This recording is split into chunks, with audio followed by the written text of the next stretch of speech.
Welcome back to the Art of Football 365. This is episode 76. We are back with another draft episode. This is part three.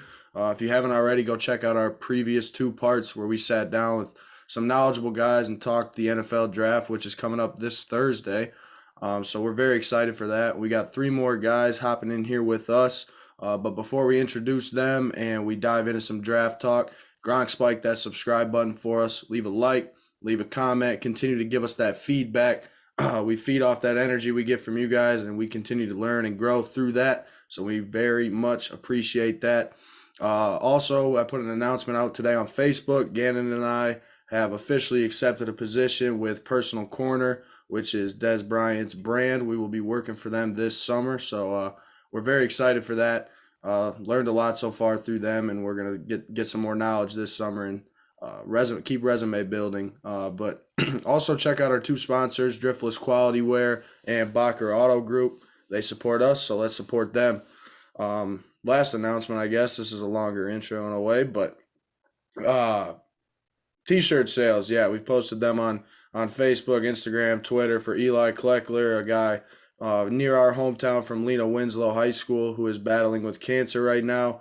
The order form is online on Facebook, on Instagram, Twitter. It's all across our media pages. So order a t-shirt, support this young man in his fight. We fight together. So, yeah. All right, let's dive into some draft talk. And I'll let you guys, before we do that, just kind of introduce yourselves, give a little background on who you are. We can start with you, Mason, and just work around. So my name is Mason Thompson. All three of us are writers for Primetime Sports Talk. Michael and I currently, along with Bryce, also go to the University of Wisconsin-Whitewater, kind of volunteering for the football team. And yeah, I'm pretty much just a draft geek like all the rest of us here. So I'll go next. So my name is Michael Schiro.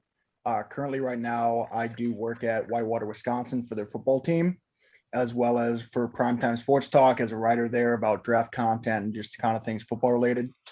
On top of that, at Whitewater, I am the assistant recruiting coordinator under Ryan Cortez. So credibility right there. Credibility. Hey, I'm Charlie. I'm Charlie Parent. I'm from New York, but I will be attending University of Wisconsin-Madison next year. I'm currently a high school senior. I hope to get involved in their football program in the future, but still working on that. And otherwise, just writing at Primetime Sports Talk like the rest of the guys and studying as much film as I possibly can. Gotcha. I know this is my first time kind of getting in an in-depth, detail-oriented way, getting involved in the draft this year. Previous years, I've always done like mock drafts in a way and and done some YouTube stuff, but I didn't have any access to any film, so I didn't really understand where to get that until this past week. Mason put me on Patreon, and I was able to find a way to get some cut-ups and watch some film. So I'm late to the party on that aspect, but it's been nice to kind of do some more film breakdown stuff with these players in this draft class. But now I want to leave this as an open-ending question. Just start this off, and let's just talk about our number one prospects in this draft. And who your favorite is. I already know who Mike's is, but I want to hear his full background as to why this man is his number one draft prospect. And I'm going to let you take it away right away, Mike. Absolutely. So I have Tyler Lindenbaum as my number one prospect. He is, regardless of positional value, I don't care about it at all. Tyler is, in fact, the best prospect in this draft class. He is powerful enough to withstand Jordan Davis and all the other big nose tackles that he'll face throughout his entire NFL career. He's also agile enough to play in a Kyle Shanahan system and do wide zone runs. He physically can do it all, and he also can back it up on the field. No off-field issues whatsoever for the kid. Absolutely none. Also, we've all seen the picture and the video of him pinning, I'm not going to name his name, pinning somebody in a wrestling competition. We've all seen it. We all love it, maybe more so than others, but that's just me. But no, Tyler Lindenbaum is, in fact, the best player in this draft. Now, if he's asked to, can he go play guard? I absolutely 100% think he can play guard. I don't know why a team would off the bat. I think you should just let him play his natural position of center And if for some unknown reason that he struggles with center, which I physically cannot see happen, absolutely you can stick him at guard, and he might actually translate better to guard than center, depending on what system he's running. If he's in a system with like Mike Vrabel and Tennessee, probably not. Keep him at center because he's not going to be that great in a power run scheme. Where if you put him with Kyle Shanahan or with somewhere in the Miami Dolphins, yes, absolutely at guard, he is going to kill folks on the line of scrimmage. Okay, so who are you listening? Who are you guys? I guess all of you. Who is probably the best fit for Tyler, team wise? Charlie, you want to go first? I mean, I haven't watched too much on him just because I like to pick up on what I trust Mike, and I read his report and I saw some stats of my own, and I fully agree he's an insane player. I don't see too many teams that he can't play for. Mm-hmm. Otherwise, that's pretty much all I got for that because he's really, in my opinion, he's very versatile. Any team will take him, he'll fit right in. He'll do the job anywhere. He has that much talent. I'll go next, and then Mike can finish it off with his opinions on like what team. But for me, we've seen how kind of the draft board just fluctuates throughout these few months, and it began with Linderbaum potentially at 5 or 7 to the Giants. Then it's kind of gotten to where it is now, where he might fall the first round. Am I saying that I would personally allow that to happen? Probably not. If I'm a team like right now, my first guess of a team that could take a stab at him is Minnesota. They just declined the 5th-year option on Garrett Bradbury. Another team like Baltimore could be a good fit. Obviously, Philadelphia, Jason Kelce isn't going to be around much longer. You did draft Landon Dickerson last year in the 2nd round, but you could keep him at guard, put Linderbaum at center. Another team, Bryce is going to kind of make you happy. Dallas, obviously. There's that range in the mid-20s with like Arizona, Dallas, Buffalo, Tennessee, and then Tampa Bay that could all use interior offensive linemen. I think that could be a good fit. And then at the end of the first round, you can have a team like Cincinnati who did kind of help their offensive line woes, but they could still use more. Mm-hmm. And then I honestly don't think he falls past Jacksonville at 33 because they did cut their center, whose name is slipping. And was it Linder? That was their center? Brandon Linder, yeah. Yeah. I think that's kind of the floor right now with Minnesota as kind of the ceiling. That's kind of a very wide margin. That's 21 spots, which is kind of rough, but still. Mm-hmm. So I have him. I don't know if this is going to happen in the first round or if it's going to happen in the 2nd round, but I really want to see him with the Arizona Cardinals. Okay. My reasoning for that is because now again, I'm saying this as if Kyler Murray is coming back and so is their head coach. If that doesn't happen, this all changes. Assuming they both do come back, with Kyler Murray being best at moving out of the pocket, play action, boots, just not inside of the pocket, mm-hmm. Linderbaum can help stretch that out. He can handle a backside block if he needs to. He can seal off he can seal off nose tackles, and he can do a backside block with absolute ease. Arizona also does run a lot of zone runs rather than their primary kind of power runs. With that being said, he is super agile, so he can push the pocket and move his feet and just shift that line of scrimmage. Well enough to the point that any running back, I don't care if it's Bryce or Mason, can find a hole. Yeah, no, I don't know if I fully agree on that. If Mason or I'd be able to find a hole in the National Football League, but I like the hot take there. I like the hot take. Yeah, let's get you involved in the party. Yeah, no, I mean, I love to hear the Tyler Linderbaum talk. I mean, I'm a big Iowa Hawkeye guy. Bryce knows that.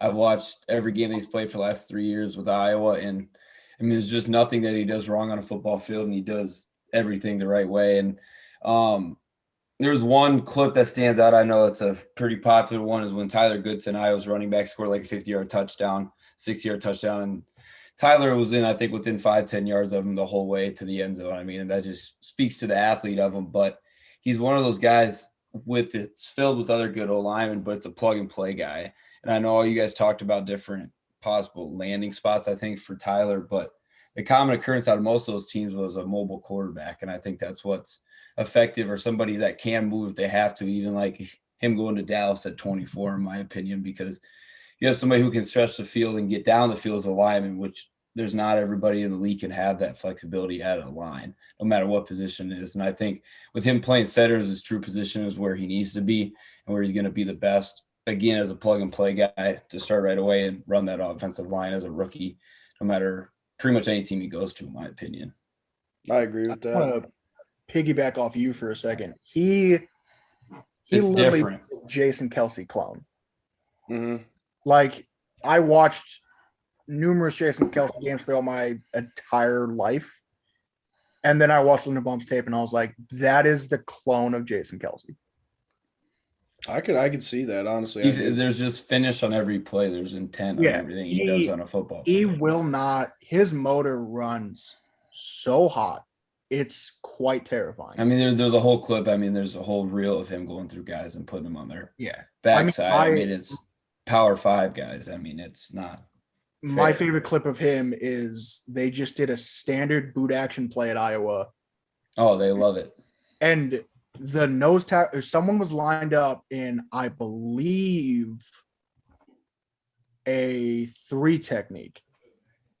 And he got off the ball so fast and was able to close that distance from him in 3 tech and body him out of the way.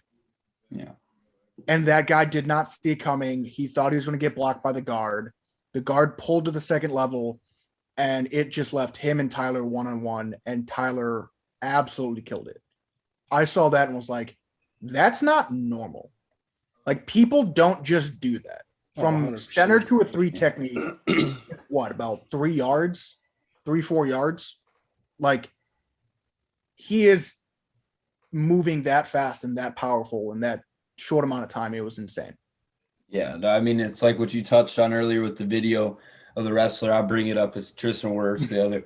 But that's just immediate success, I think, of the dual athletes with the wrestler and lineman, all homegrown in the state of Iowa, that turned into both going to be first-round picks once this draft opens up Thursday night, in my opinion. But he's having immediate success and been a security blanket for Tom Brady as he's getting, up there in age, we could say. But it's just a translation. It's there. It's going to speak to the volume and what Iowa has through the years with their O-line and their recent draft picks and draft picks 10, 15 years down the line. But the next thing I want to talk about, sorry, Bryce, you got anything to add to that, or we can dive into something? No, I just want. Sorry. I want to ask Mason and Charlie what their favorite prospects are. I mean, Yeah, at this point, we could send this video. We get going on so much. We could send this video to Tyler, and the Art of Football is damn near his fan club at this point. So we could let's hear what Mason and Charlie got for their number 1 prospect. Charlie, you go first. All right. Well, I've been bouncing back between Evan Neal and Kyle Hamilton for literally since November, probably. And I actually finalized my top 100 big board yesterday. And I ended up with Hamilton up top. I know the testing wasn't great. It wasn't like there was rumors that the 40 time was not what was actually reported. Whether that's true or not, he still moves incredibly well on the field. There's times where I'm like, okay, maybe that's not the quickest range I've seen from a safety, but he's 6'4". His strides are so long, he can get almost anywhere. I see no place that he can't play on the field. Maybe a quick small slot guy would screw him up a little bit, but I mean, other than that, he can come down in the box. He'll play single high for you. He'll play too high. He really does everything. And I think he's kind of been a prospect because of positional value that's going down in the mock ranks and the overall consensus on big boards. But the safety position is becoming ever more important in the league. And the guy who's 6'4" and can move like that is, going to be my top guy almost 9 out of 10 times. So I'm gonna kind of piggyback off what Charlie just said with the safety position just being more important than it has been recently. It's weird because we haven't seen a safety drafted in the first round in quite a while. And then this year I'm just gonna put it out there, there's gonna be 3. Okay. Most likely. Definitely. So wait, who's your third? Lewis Cine. All right. So good. But kind of also to piggyback off Charlie a little bit here, I was between three, and it was the two he mentioned, and the one I'm just going to give the nod to, just because the kind of swagger, I'm going to say it right now, it's Sauce Gardner. And that may come in as a little bit of a hot take, but the little things that he does correctly for me is the first thing I kind of look at is just like feet, kind of eyes. Can you have first, obviously on the receiver, ball snap, you look at the quarterback, if it's a quick game, you're back to the receiver, see where they're at pretty much. And then another big thing for me is kind of change of direction. And then for me is, can this corner tackle or even attempt to? Because if you aren't going to put forth any effort into tackling from a secondary player, why are you even on the field? Yeah. Obviously, you see the stats from Sauce that he hasn't allowed a single touchdown in his collegiate career, even against Jamison Williams in the semifinal game this year. He kind of, I wouldn't necessarily say shut him down, but he held him in check. Obviously, Cincinnati doesn't have the best kind of competition level. I understand that, but he shut down every single receiver. Mm-hmm. And there was a play where he just, in the same semifinal game against Alabama, where I think it was Jamison Williams, he got kind of like a bubble screen pass on the right side of the field. Sauce Gardner was the only one that could tackle him right then and there, and he kind of just smoked him for a loss. For me, the little things that he does right with the swagger, which I know some people say swagger is kind of a bad thing, but from a cornerback position, you kind of need to have it. They said the same thing about Jair when he came out. That he has that swagger. It's kind of a negative. Obviously, it's kind of not. You kind of need to play corner, but for me, it's a positional value type thing. Yeah, he is number one regardless of position. Number two is kind of a hot take, but for me, it's Houston to watch out for at number three for Sauce right now. Just because of the scheme with Lovie Smith, the complete lack that they have at the corner position outside of Desmond King. But that's just kind of like, might be a hot take with Sauce at one because a lot of people don't even have him in that first round conversation from a corner standpoint. This whole entire corner class is just kind of wild. So, yeah. All right. Gannon, now you can go ahead and say what you were going to say before. I'm glad we got that in there. No, I mean, we just do. I just want to say there's going to be 4 safeties drafted in the first round. Name them. Trent McDuffie is going to Gonna transition play to safety. Yeah, He's a corner. He's a corner. he's going to transition to safety. I'm counting it. He's a He's a corner. corner. He's too smart as a corner to play safety. His man coverage. He literally just. He just reads hips like. Oh my god, it's almost perfect. I know Washington is really safe with their defensive backs. Like they put them in a scheme that's pretty easy for them, I would say. But I think he stays at corner. I still see the transition. It's possible, but I don't know. He just reads hips and man coverage too well for me to say, let's move that guy to safety right away. Mm-hmm. And I can respect that. I just think he could better profile as a safety. I don't know if it's going to happen immediate, but I feel like sometime during his career, No, fair play. might go to safety. All right. Kind of switching. We're kind of going around little position groups, kind of guys going in the first round, just keep it broad like that. But group that's been intrigued kind of caught my attention since I kind of started diving into a lot of this is, the core of how many ever 5, 6 guys you think are going to go, maybe even some people think 7, even wide receivers in the first round.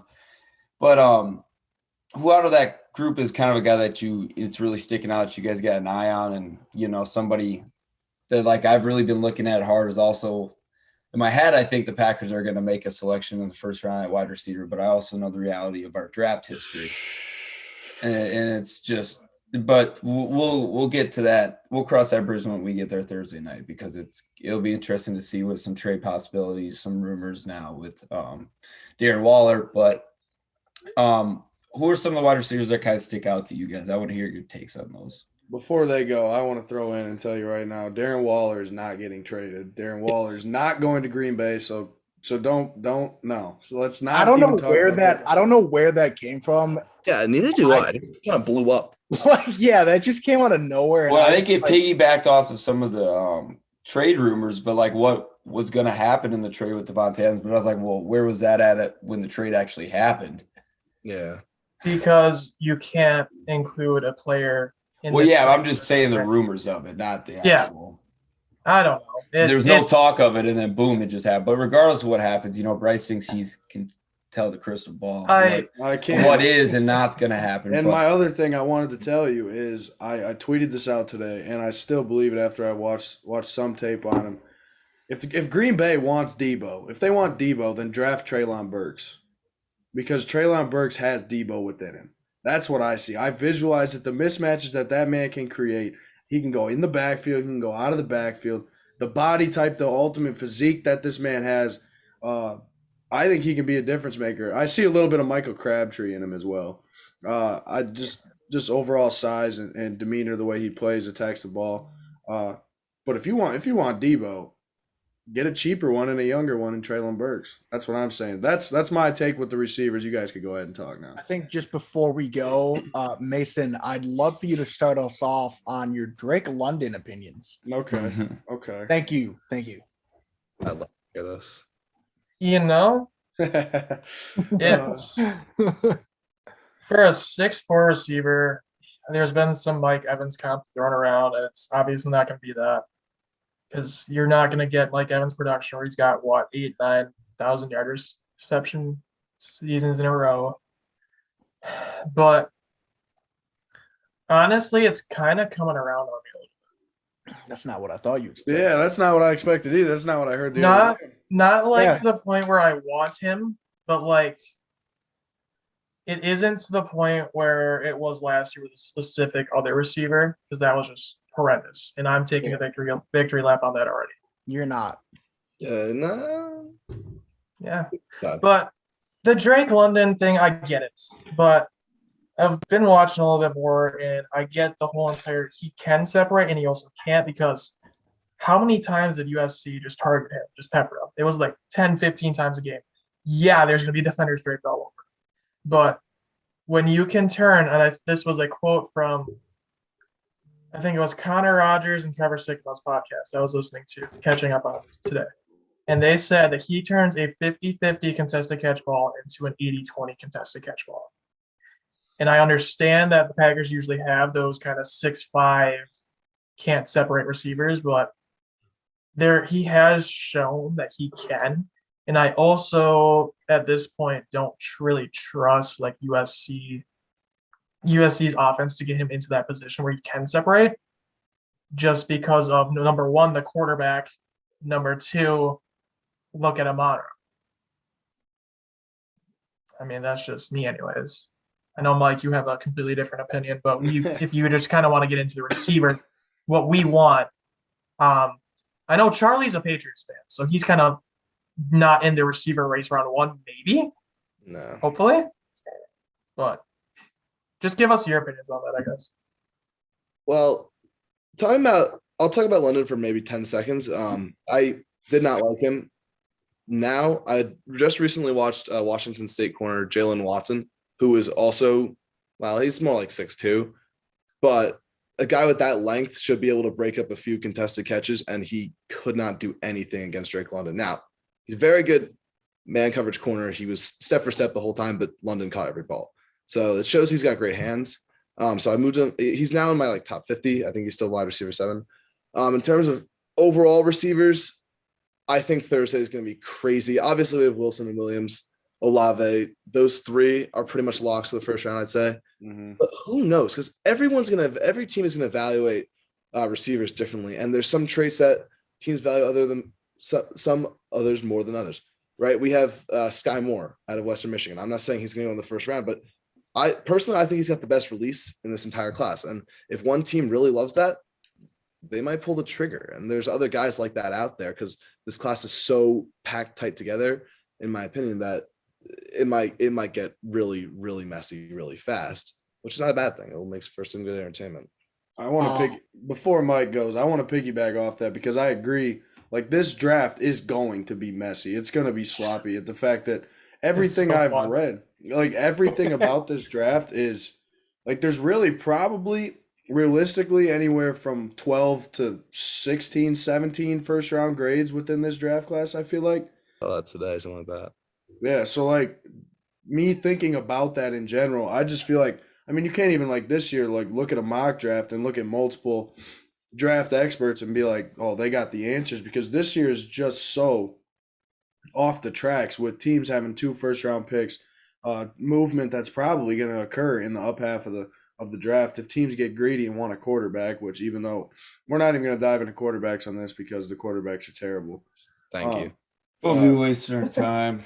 Yeah, wasting your time talking about these quarterbacks. But the receiver situation is very unique. It is interesting because you got a guy like Jameson Williams who's coming off the injury, and then you got a guy like Garrett Wilson. So you're looking at 1-2. It's like, who's better and who's better? I ultimately think that Jameson Williams has the higher ceiling. But then, like you even mentioned, Sky Moore, we got Christian Watson, like these back end receivers, like they all jumble together. And I found it very valuable where you said the teams are going to take what they value the most within certain characteristics. Like if they value a guy who's going to get off the line and is a clear-cut route runner, then they're going to take the speed guy. And they may not consider a guy who is an over-the-top body catcher, physical guy. That's where I think that gets interesting, because you may see some teams reach for a player that nobody would have expected to even go in the top 15. And you're like, oh, that's a second-round guy. But in general, like there's not enough first-round grades in this draft for me to be too concerned about what receivers go first round, I guess. But Mike, you can go ahead. I want to piggyback off what you were saying about the first round not having the amount of prospects that grade wise in other drafts. This draft it's for me, it's easily summarized by a few words. COVID is a hell of a thing that happened. Yeah. We don't have the number one prospect in the draft like we've had years past. Mm-hmm. Whether it be Jamar Chase or other quarterbacks, there's usually always 1 to 3 guys where everyone can go, that's your first 3. Anything else doesn't make sense. Mm-hmm. This year, 1 through 10 is a giant toss-up. No one has any idea what they're going to do. But the best thing about this draft, I feel like every team is licking their chops over, and we just saw it with the Patriots, to talk about with Charlie for a second. Patriots traded their 5th for a 6 and 7. That happened, and I looked at that trade and went, yeah, okay, that makes sense. Why use 1 pick in the 5th round when you can get 2 in the lower end of day 3? Mm-hmm. This draft class has so much depth on it. It's beyond crazy. I mean, there's realistically 25 to 30 receivers that not are getting drafted that we can see playing on Sundays. Yeah. That aren't just like, oh, stick them at number 5 spot. No, they'll be like in the top 4, 3 of the depth chart of teams. Like, this draft class is so deep that teams are going to we're going to look back in like 20 years and be like, I can't believe this guy went in the 6th, 5th, 7th round. And it's going to be like, we finished history to look at it, but we're all going to be like sitting back right now going, well, yeah, there's just too many other prospects to like name. I do agree with that. I do think like everything is just a jumbled mess at this point in time. And Thursday, I don't know, Gannon and I in our previous episodes, the last 2, we've kind of touched on just like the possible amount of movement that could even happen in this first round with trades and and just the craziness that you've ultimately seen within the whole offseason already. I mean, you've seen guys like Tyreek Hill just get traded out of nowhere. So, I mean, for the NFL draft to go crazy, I mean, I wouldn't be shocked whatsoever. And then you got teams that are looking at these quarterbacks that are quarterback hungry, and obviously there's not talent really there this year that are NFL ready talent, I guess. So then you got a team like you got Philly. I mean, even Philly could look at a quarterback. Pittsburgh looking at a quarterback. So for them to hop up in the top 10 or top 15 and reach for a quarterback would definitely shake up this draft in a weird manner. But I want to ask you guys, what do you see kind of happening Thursday night? Do you see a run with a certain position that takes off and just starts getting drafted out of nowhere? I know personally for me, I think there's going to be a lot of O linemen that go in this first round. I think DB could also take off. So kind of touch on that and let me know what you guys think about what position could just take off and start flying off the board. At first we want. I think it obviously, as Mike said, 1 through 10 is unpredictable. But my kind of breaking point, my X factor is not what everyone's saying with Houston. Everyone's saying, oh, Houston's going to make or break the draft. I don't really think that's true. I think Carolina makes or breaks the first round. They're either going to trade back or take a quarterback. Everything points to that. I obviously don't think they should take a quarterback, but with the hot seat that Matt Rule is on and Sam Darnold just being so bad, we might need to do something. But if they trade back, they can get day 2 picks that they don't have. Yeah, they don't have. And the day 2 of this draft is, as we've been saying, some of the best we've had in years. So whatever they do, if they take a quarterback at 6, maybe we see those quarterbacks start to come off the board in the first round because no one knows when the first quarterback's going to go. And I think once it does, teams are going to start going with that and their guy because, again, I don't know if Carolina likes Willis because he's not going to start for them day 1 over Darnold, but do they like Ritter? Who knows? So I think it starts at Carolina. Obviously Houston's a big pick, but Carolina's my bet for the craziness taking off on Thursday. Okay. See, I don't think there is going to be a run on quarterbacks. I want to air quote run. Yeah. I think there is 2 quarterbacks that are getting taken in the first round, and you could honestly convince me there's only one, to be honest. It's Desmond Ritter and Willis. That's it. Everybody else is a day 2, day 3 pick. Day 2 pick, day 3 pick. As they damn near should be. As they should be, yeah. This is not controversial at all. I don't think if Carolina takes a quarterback, I don't think that's going to spark a run. I think other teams are going to sit back and be like, we don't really care. Mm-hmm. Because if Ritter isn't picked by, let's just say, the Steelers, then if he is gone by 20 for Ritter, then I don't think anybody else is going to really care. To be honest, the position group that I think is going to really be fun to watch is my favorite 2 position groups out of all time. Mason knows what I'm talking about here. As a big guy in the middle, I love trench warfare. And the D-line and O-line of this draft are going to be the stars. I mean, there's really 10 to 12 O-linemen that are going in the first round or very high in the second. And there is probably 10 to 15 D linemen that are going in the first round of the high second. Like once that starts happening, there's going to be a run. I see Mason and Charlie kind of laughing a little bit about that. What's the thoughts on that? Let's get a little debate going as to what's going to go on in this first round. This first round is going to be wild, man. Jason, you mind if I start real quick? You want to start? Because I think we're going to say the same thing, so I'll let you go. All right. I trust your evaluation of guards and centers more than I do myself. However, I don't think there's that many guards to make up that 10 to 15. And I'm not talking about just guards. I'm talking about offensive linemen. No, I know. And okay. The tackle class is god awful in my opinion. Besides the top 2, I hate it. I don't like it. And Mason, you can take it from here because I know we're thinking that. I'm not even confident that there's 4 starting caliber tackles that go around one at this point. Okay. Because Ekwonu and Neal are fine. For me, Charles Cross is not ready. Just the lack of run game kind of prowess. It's not great, like at all. I don't think Penning's not ready either. Penning is not ready. Well, okay, I definitely agree with Penning's not ready. That is one thing I will agree on. Your Charles Cross take makes me want to jump out the window. That was insane. I'm with it. Charlie? I'm with it. Like that is absolutely insane. The fact that you said that live on camera, that's crazy.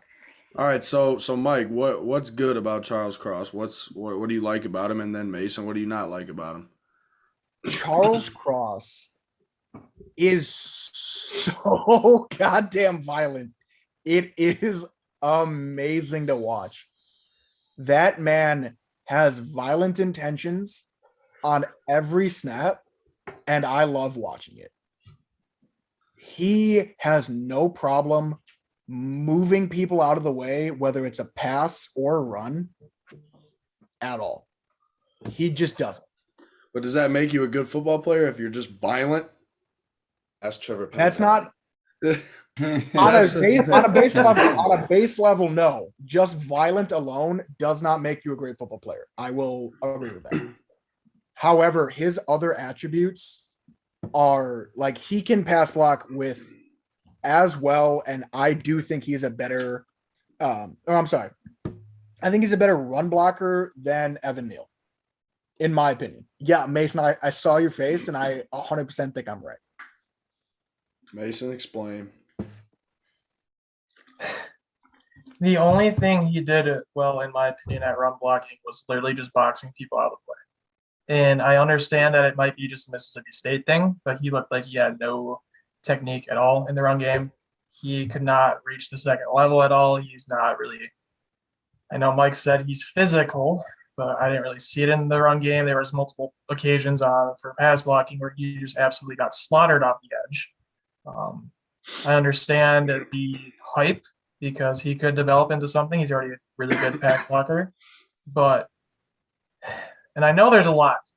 It's like we've said, it's just a wide range of like opinions on this class. I've seen people with Charles Cross as high as their top prospect in the class. For me, and I know Ben Glassamere from another draft site that him and I go back and forth a ton. We literally have like the same exact grading for every sort of attribute. And it kind of comes out to that mid-second range.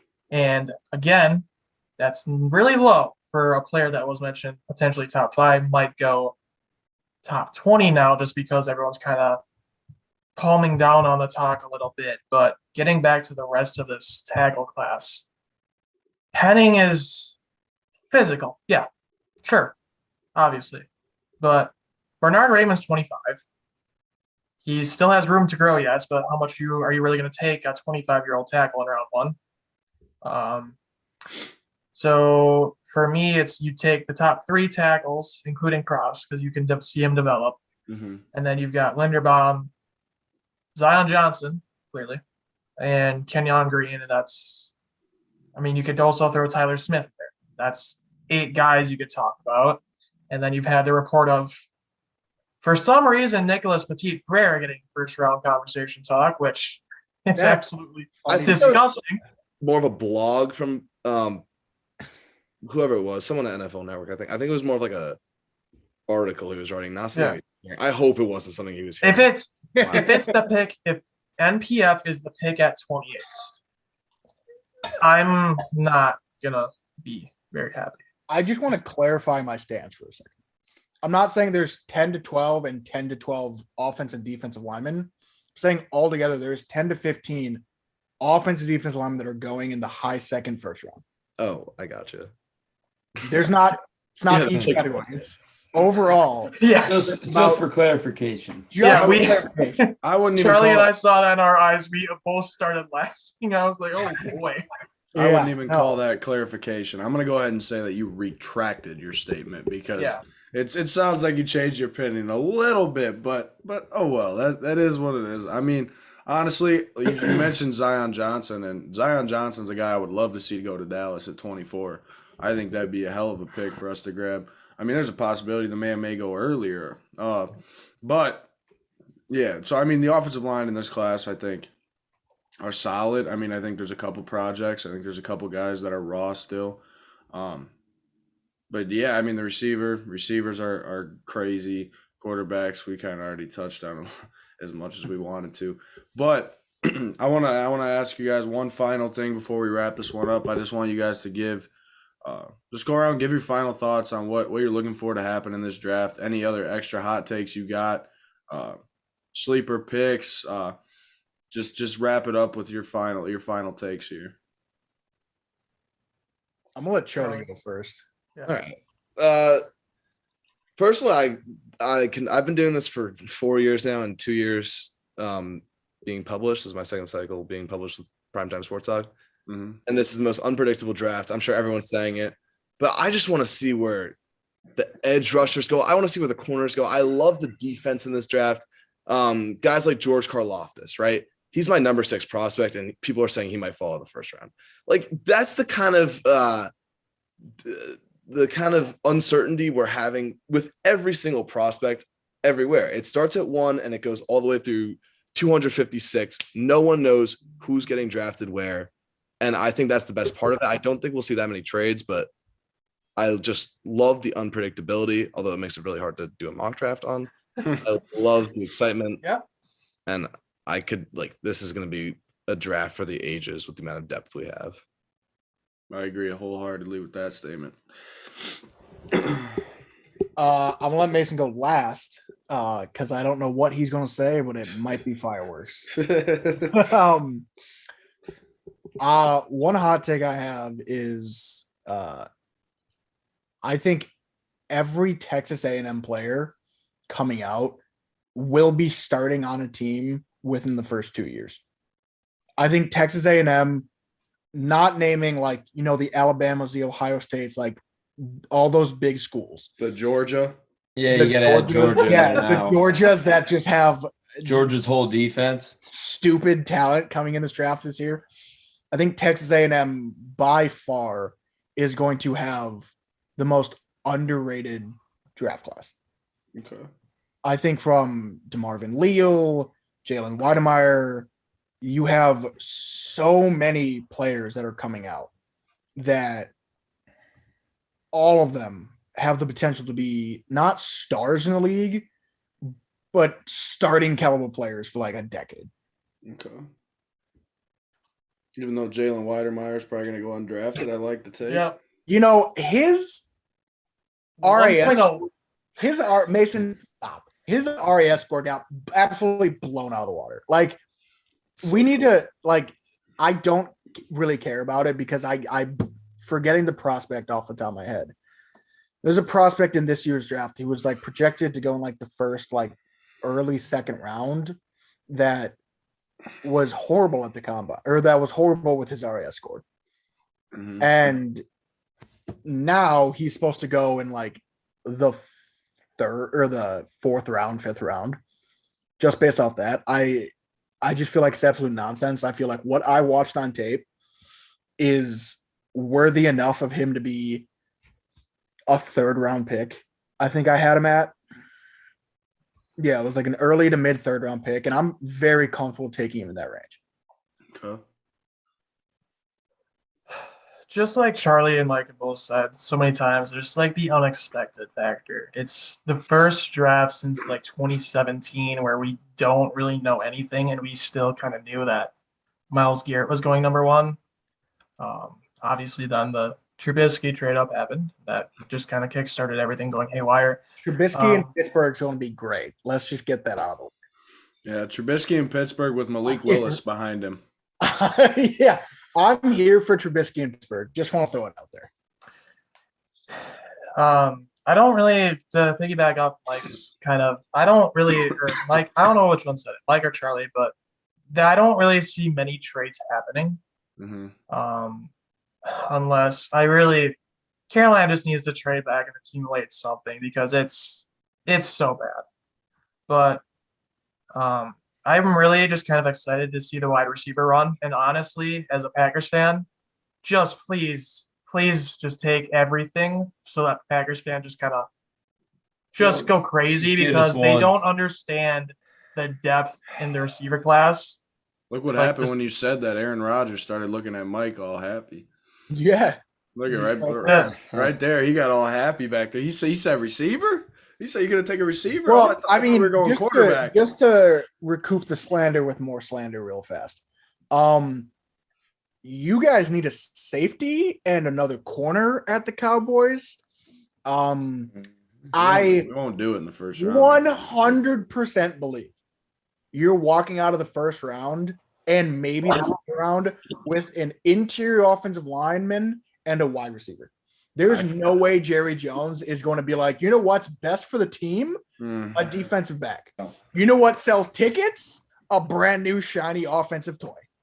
I will 110% agree Yeah. with you, because if we don't go interior offensive line with a guy like Zion Johnson, I think you're looking at the possibility of linebacker.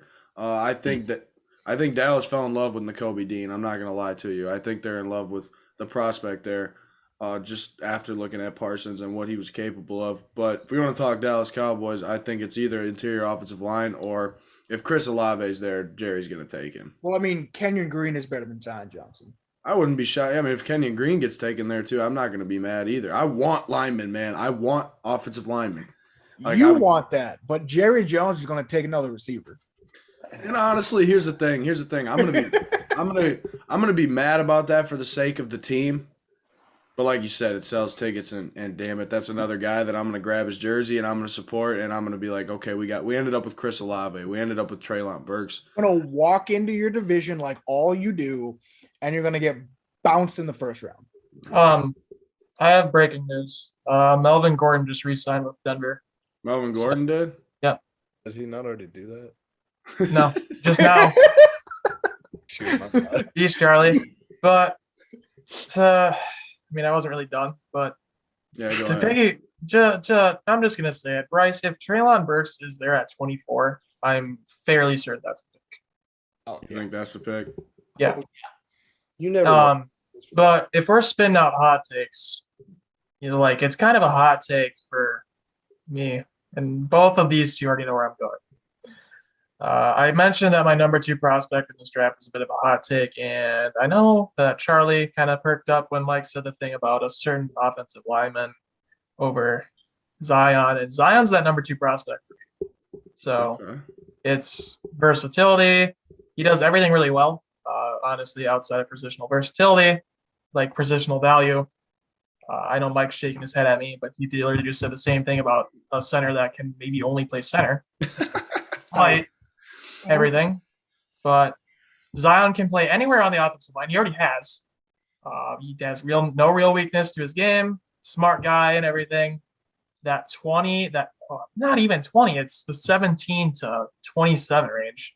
If Zion is still there at 21 when New England comes up, I'm fully expecting Tampa Bay to just move up and just take him to replace Ellie Marquette. So, Yeah. and just cause me more pain. So it's fine. I think Tampa is going to make the jump if they see a lineman that's there. If not, I think whatever lineman they see that's possible to grab, a guy like I think Kenyon Green can slip there. I think a guy like Zion could even make it there.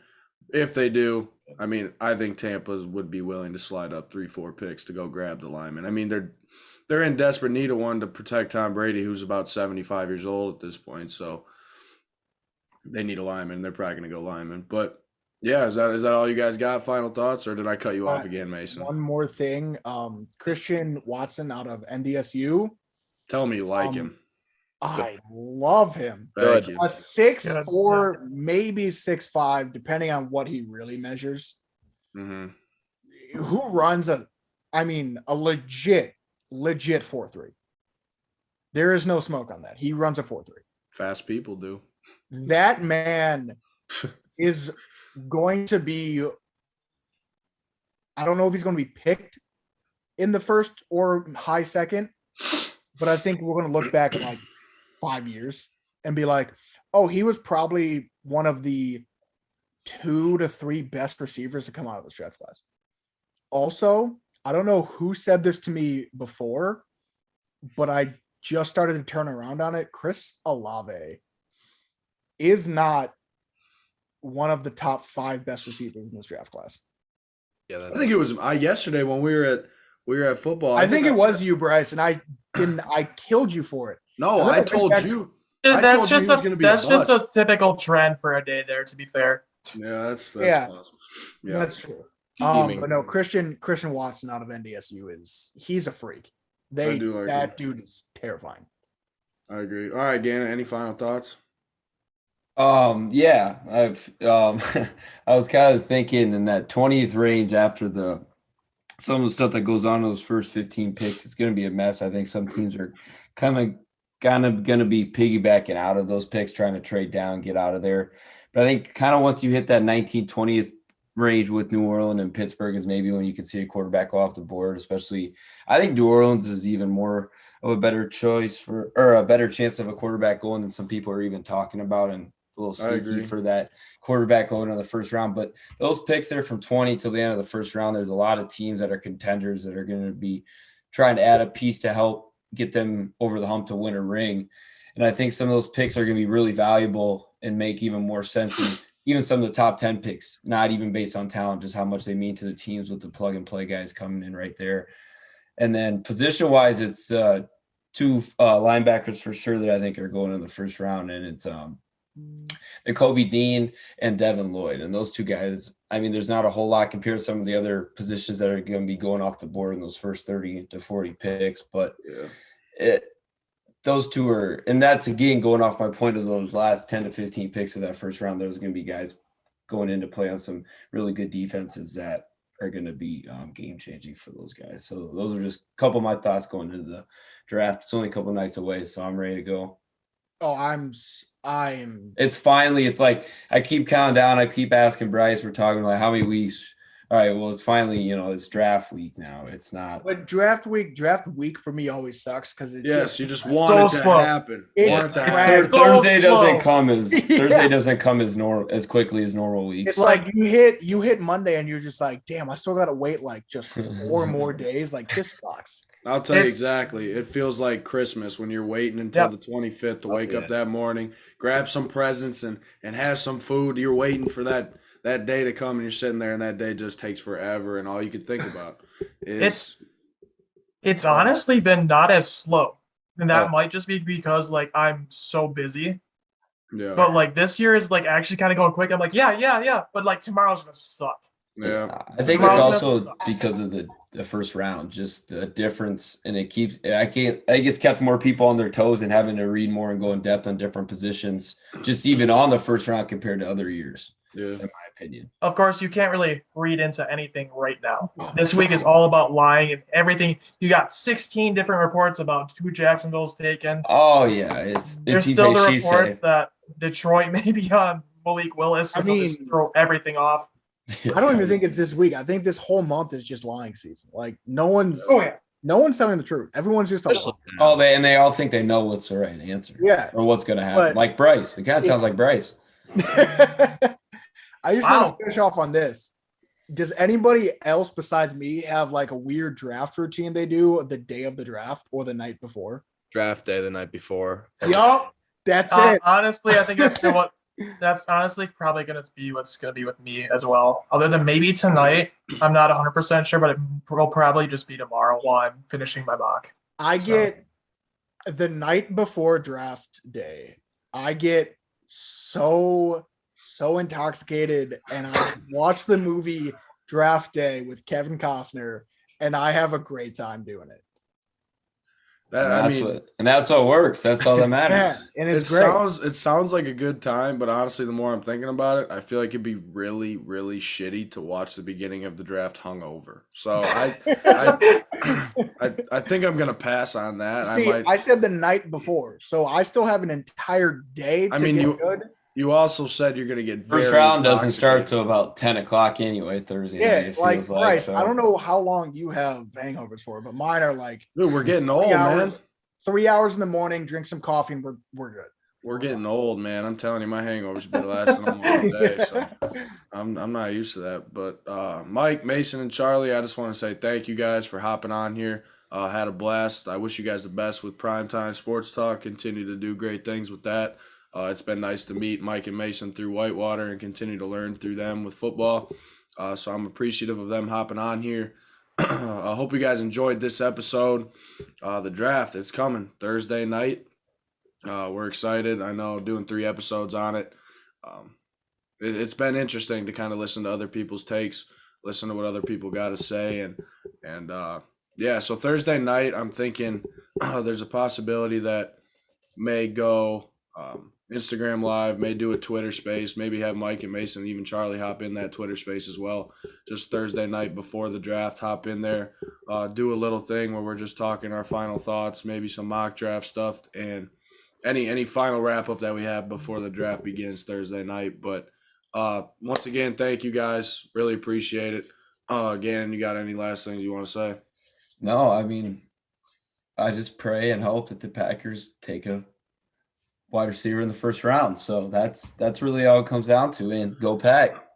And a third string running back wouldn't hurt either. Yeah, that's probably gonna be the second round. You know, you don't want to get too good at too many other positions on the. Yeah, I would love to see Green Bay should look into the quarterback. It's like the playoffs. You know it's coming every year, and you know your team's involved with it. It's just same results are inevitable no matter what the year reads. It's a sad time.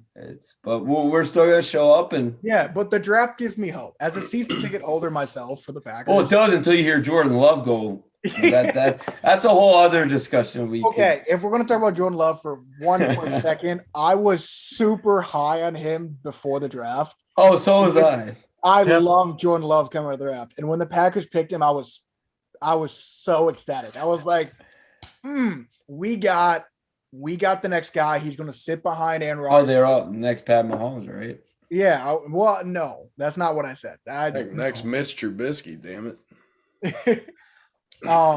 Yeah, he got drafted, and I was so happy for it. And then, all this stuff happened, and I was like, I'm going to hide in the closet and just pretend like I never said anything about Jordan Love so no one can come back and haunt me. Yeah. Let's end that because I don't really want to. Yeah, let's end it there. Fair enough. All right. I hope you guys enjoyed this episode. We will probably catch you next week for another episode, do a post-draft episode or something like that. But until then, Gronk spike the subscribe button for us.